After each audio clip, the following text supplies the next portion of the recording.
Good evening. It's Tuesday, May 11th, and I'm Virginia Amos. Tonight we are continuing our 9-part series of one-on-one interviews with all of the city council and mayoral candidates who are running in the June Democratic primary. The Zebra newspaper and ZTV do not endorse any candidate, but rather offer this as a public service. Just a little bit about our setup. Each interview session is approximately 30 minutes, and each candidate is being asked the same set of questions, although I may do them out of order.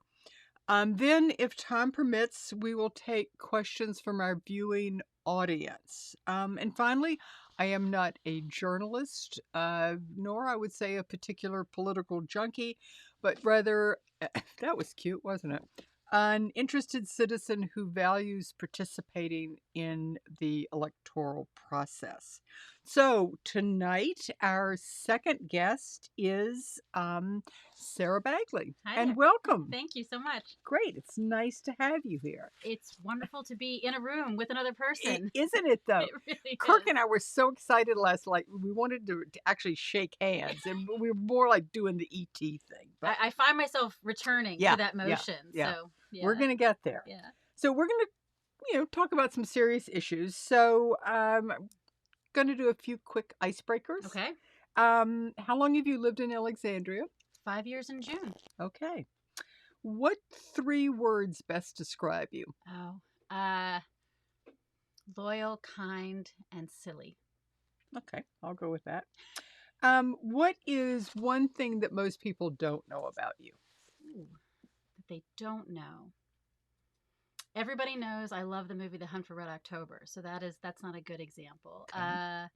I lost the use of my left hand for about a year, about 10 years ago, and as a result, I'm now solidly ambidextrous. How's that? Okay, that's a good one. That's a good one. Yeah. Quick return to the 5-year mark. Where did you move from? DC. I'm originally from Oh, Virginia okay. Beach. I came to this area for law school, lived Okay. in DC, practiced in DC, and then moved to Okay. Alexandria. All right. Well, that's close enough. Yeah. And finally, what is your guilty food pleasure? Jalapenos. Ah. Easy. Okay. All right. Not many people give me that one, but I'll go with it. I'll run with it. You can fact check it. It's real. Okay. All right. So, it's a big field of city council candidates. Mhm. Was there any particular thing that made you throw your hat in the ring? Yes. It is a field, a big field, an impressive one. At the time I was making this decision, Mhm. I knew that there were 2 women leaving the council, Del Pepper retiring after a tremendous service, and Elizabeth Bennett Parker, our vice maker, is Right. seeking the delegate position. And I, as somebody who has advocated for women on the ballot, around the Commonwealth, Mhm. around the country, I wanted to be sure we had women on the ballot. And at that time that I was making this decision, there were only 2 others announced, our current council member, Amy Jackson, and Aaliyah Gaskins. And the field was already grown to, I think, 7 or 8 candidates. Yeah. And so in terms of a final piece, I think that was the final piece, was wanting to make sure we had women represented on the ballot and ultimately on the council. There were lots of other things that led up to it, but in terms of a final piece. All right. Well, good. I'm glad you did. I'm glad you did. In March of this year, it was announced that the city of Alexandria would get almost $60 million as part of the American Rescue Plan, Mm-hmm. and that that money, which is coming in two parts, Mm-hmm. May of this year Mm-hmm. and then May of 2022, and then to be used all by 2024. That money could be used for projects other than specific COVID Right. relief, and water, sewer, and broadband. And three interesting. I wonder how they came about, Yeah. but from the federal government. So the question is do you advocate for directing some of that money to the severe stormwater problems that have plagued Alexandria residents both in 2019 and 2020, and we see no signs of abatement? Sure. So the simple, this one's actually kind of easy. Yes, Okay. is the answer. I assume you want a little more than that, Sure. but yes, and for two reasons. One, this is money the likes of which we will not see again. Yeah. For and two, well, I guess really three reasons. Two, we don't have the money to do the things we need to do. Simply put, I mean, our current budget, our current sources of revenue will take us, years to fund the 90 plus projects that were identified in 2016. I think we have 9 of them funded, maybe 8 from that program and an additional 9th. And so we simply don't have the money now, even with the doubling of the stormwater fee. That still wouldn't accelerate all of those projects. So it's once in a generation money. It's money we don't have ourselves. And this is a quality of life issue for our residents. When asked about this in the ADC debate the other night, I think I was one of the few candidates who sort of spoke about the toll of the mental health of the residents who face this issue. That when it rains, I mean, sure, we all sort of get bummed out because our dinner plans get canceled. Right. But for the people living in these, topographically unlucky spots, they have to run home and cross their fingers. And it's exceedingly stressful. It's financially burdensome. And it has a long-term impact on their financial health and on their mental health. So we owe it to them to really prioritize and make use of this opportunity. Okay. Now, it was brought to my attention that you had at one time been in Atlanta and had some experience with stormwater issues. Yeah. So I appreciate you bringing this up. So this was in a panel held by the Departmental Progressive Club. I was the 13th person to answer the flooding question, which is fine. And what I chose to talk about, at the end of 12 other sort of answers, was a stormwater project that I did participate in. So I work in affordable housing. Okay. My organization has a property down in Atlanta, and we had a spot problem, essentially, not the large capacity sort of issues we have here. We had a spot problem, not that different from things that the average homeowner might wrestle with, wherein we had a parking lot that was in front of our leasing office, and then our leasing office is also part of the property itself. And whenever it rained, increasingly so, we got a lake. And it caused it to be difficult to get into the office. It was causing further ponding in the parking lot. And because I had done other energy efficiency projects at that property, working with Georgia Power, working with South Face, they reached out and said, we have this grant to do these environmentally sound, locally sourced stormwater prevention projects. Would you like to partner with us on that?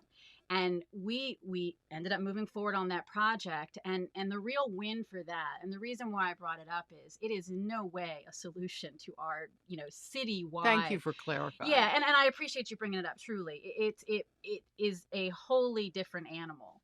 But the reason why I brought it up was simply in the arsenal of tools, that we might use. That project could not fix our decades old sewage capacity and stormwater capacity issues.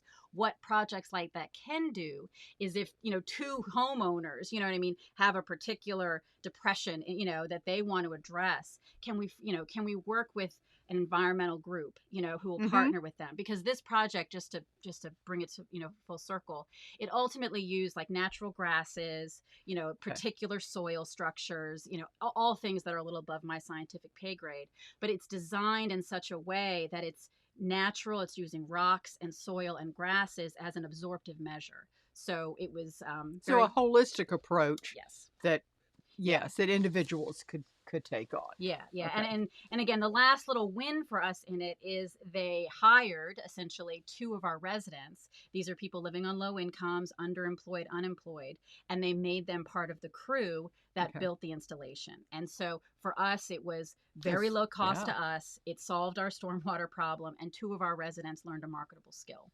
That's a great win-win. It felt like it, Yeah. and that really was my intention when I raised it that evening. Okay. Yeah. No, I appreciate the clarification on that. Seminary Road. Okay. I've kind of broken it down because it's just this, hot button issue. Yeah. So there are basically 3 ways to look at it. So it's, do you favor reversing the project? Do you favor leaving it as it is? Do you favor making modifications? And if so, what would those modifications be? Okay. No, it's an important question because it's local government, right? Yeah. I mean, I understand why this keeps coming up. So here's how I have to look at it a little bit.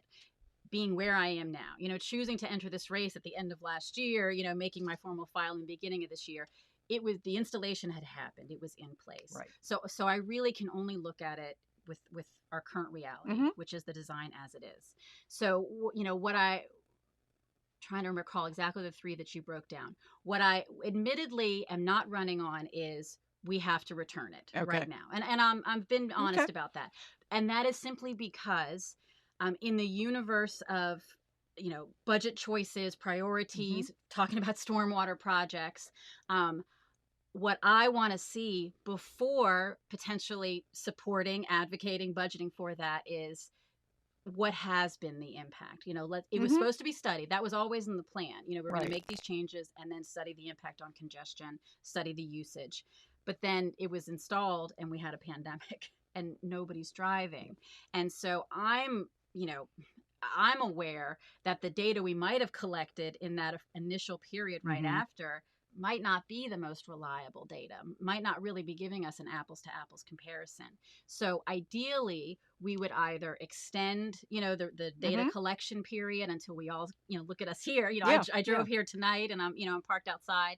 So we can have real data. And I know it sounds, and I really don't intend it to sound politician-y, but I really want to see in numbers, what was the impact on delay, because it is the reality. We have a lot of crushing budget issues, small businesses needing relief, renters needing relief.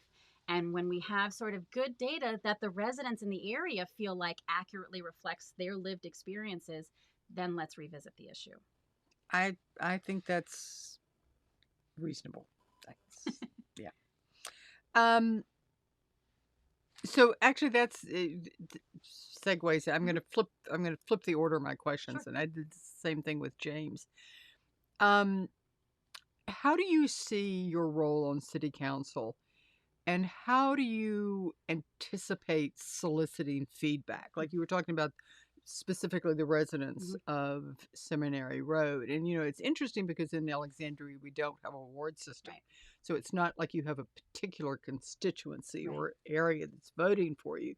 So you have to balance the wants and desires of the entire city.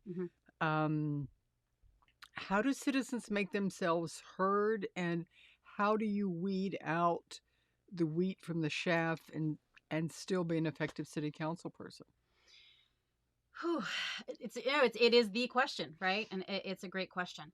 So we do have our boards and commissions, and this was a fascinating example, right, where I think that the traffic board went one way and the council went another, and perhaps that was an example where council members felt they were looking at a broader, they were answering to different constituencies. So I want to acknowledge a couple elements in what you said there about sort of not having wards.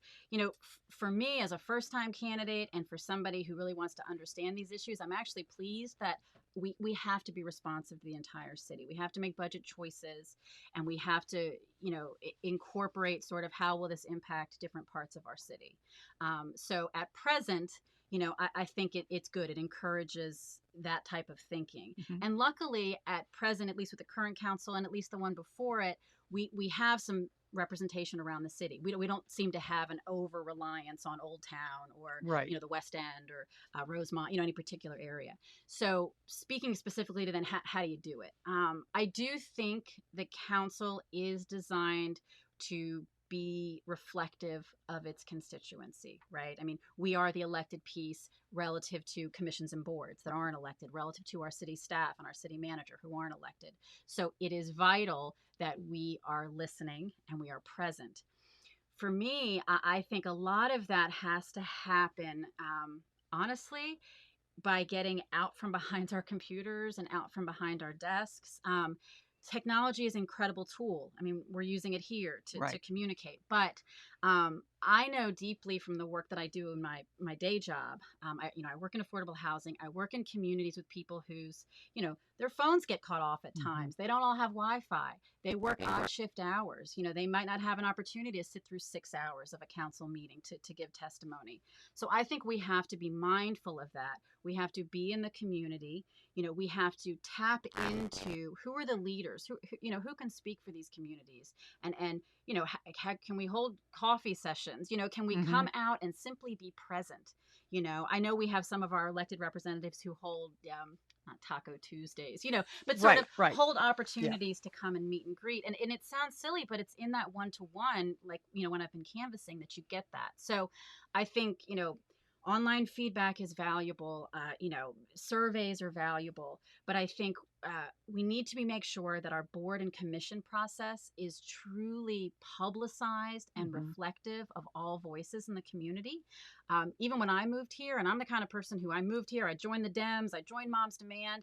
I didn't really appreciate all the boards and commissions and how to get on them and when it opens. And so we need to have really accurate and diverse, voices and representation on those boards and commissions. And we need to be constantly reminding ourselves that, city hall meetings are not always available to everybody. Not everybody's going to be comfortable, calling their mayor, sending an email. That's just not how everybody communicates. What they will do is tell their neighbor. What they will do is talk at their book club, and so we need to find ways to invite people in, to make them feel comfortable. And then some of it is as simple as, flyering doors. I mean, it sounds so old school, but oftentimes when I'm running a new program in one of my communities, I was, just in Atlanta, I got to knock the doors. Right. And that's who I am. I'm a canvasser. I'm a door knocker. And I think, as silly as it sounds, if we're knocking down, building X, can we knock the 20 doors that are facing that building? Can we look at a line item in our budget to make sure that there's a person whose job it is to, leaflet, the immediate circle? No, I'm with you. I just in the past 2 days, I have seen 2 issues just blow up online, primarily through neighborhood listservs and Nextdoor. And what started at A and ended up at Z, so much misinformation, people getting upset about almost nothing. And it's it just takes over. Whereas, sitting and having coffee with somebody or a group of people is very, And it's trust building. I mean, Yes. there's a lot when I work in a new community, some of it is just being present. Yep. And again, I mentioned Atlanta again only because it's come up before, but I've been going down there, working in that community, planting trees or working on stormwater, doing summer meals. And I'll be honest, when I first showed up in that community, I'm a little white woman showing up in a predominantly Black community. They thought I was with Child Protective Services. Oh, I would knock the door and nobody would answer, or you would see people kind of, who is she? Well, 6 years later, when I show up, they come over, the kids come over and we chat and, oh my God, how are you so much taller, but it takes, but it takes time and it takes being present. And, I think there's 7 of us total on the council, including the mayor. And, if we all can carve out a little bit of that time, I know it's a part-time job, for many Oh, people, but, if we can find ways to be present, you can build a little trust. You can look the person in the eye and say, okay, I don't agree with you necessarily. I want 7, you want 6, but yeah. there's some connection there. Yeah. No, I really appreciate that. And this next question is really something that has, kind of gone off the rails in many respects, but um and it's another one of the hot uh button issues. Mhm. So how do you understand co-location Oh, housing? okay. It's interesting. I was canvassing in George Mason precinct this weekend, so it Okay. was what Yeah. on everybody's lips.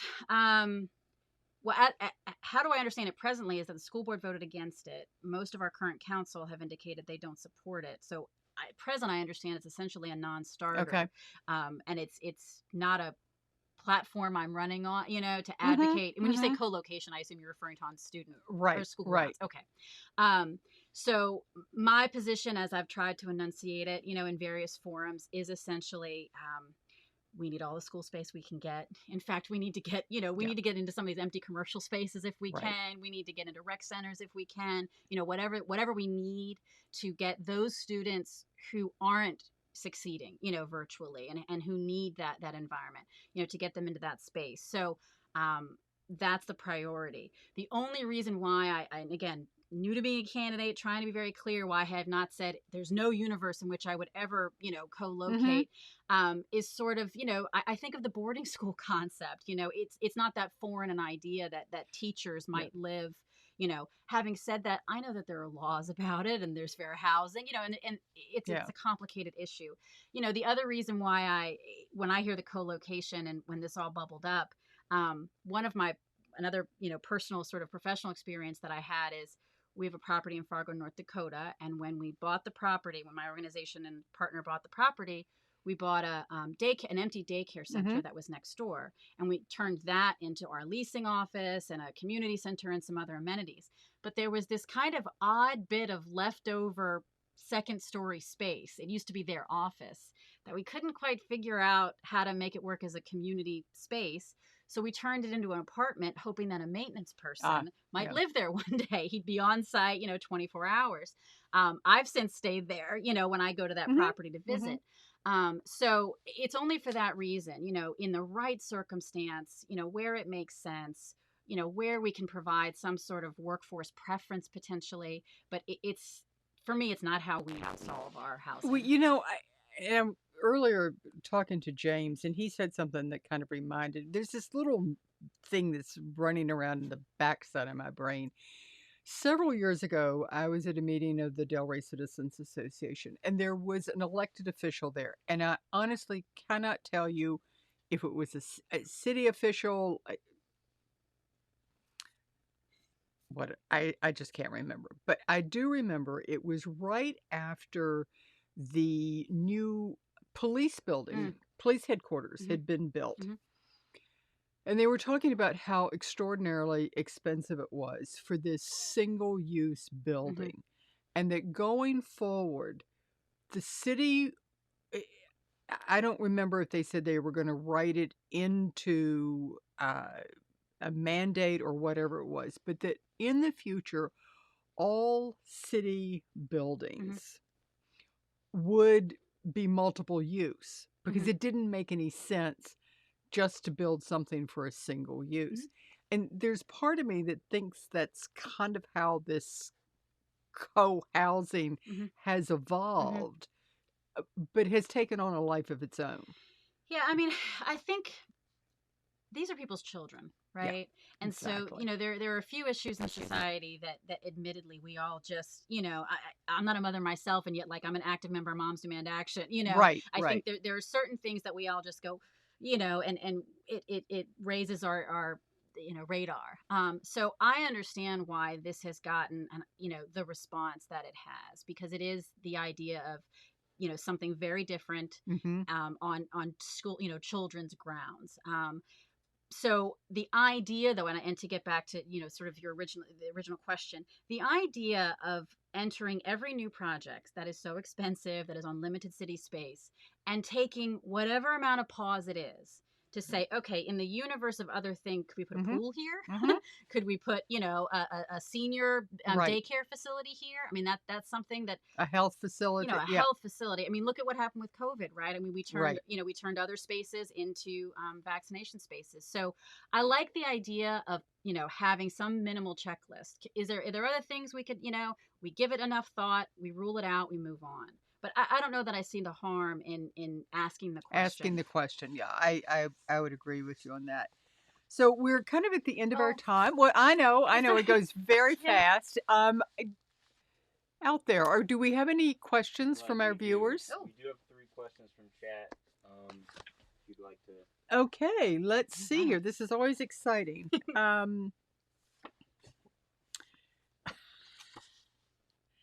Okay, what is your stance on disability inclusiveness and accessibility?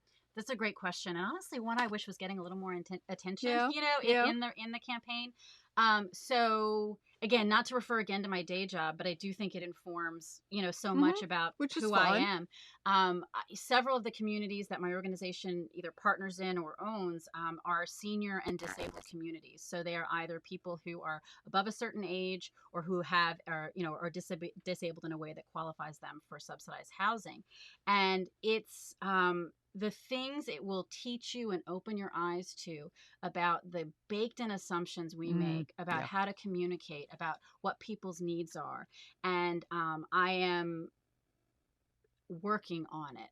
And I think Okay. that, I say that because I don't think that work is ever done, particularly for somebody who doesn't face, I'm neurotypical, and so I have to be conscious of what that means and how I approach the world.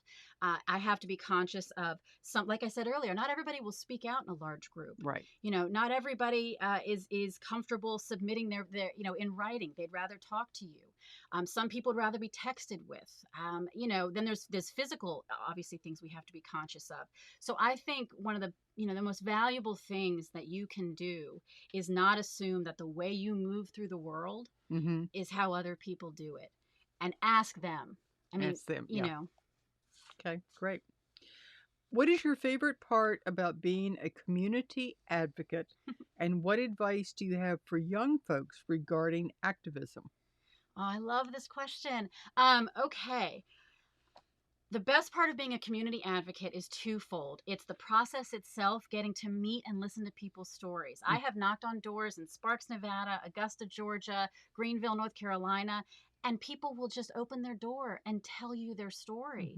And you are better for it. You see the world differently. And I would say, don't be afraid. If you want to help, you can. Whether that's licking stamps, knocking doors, making phone calls, doing research, it all adds up. And it's so worth it because, I did ballot curing. I mentioned Augusta, Georgia. And when you help somebody, make their vote count. Oh, yeah. It's gratifying for them and for you. So don't be afraid. Try it. Get started. Just get started.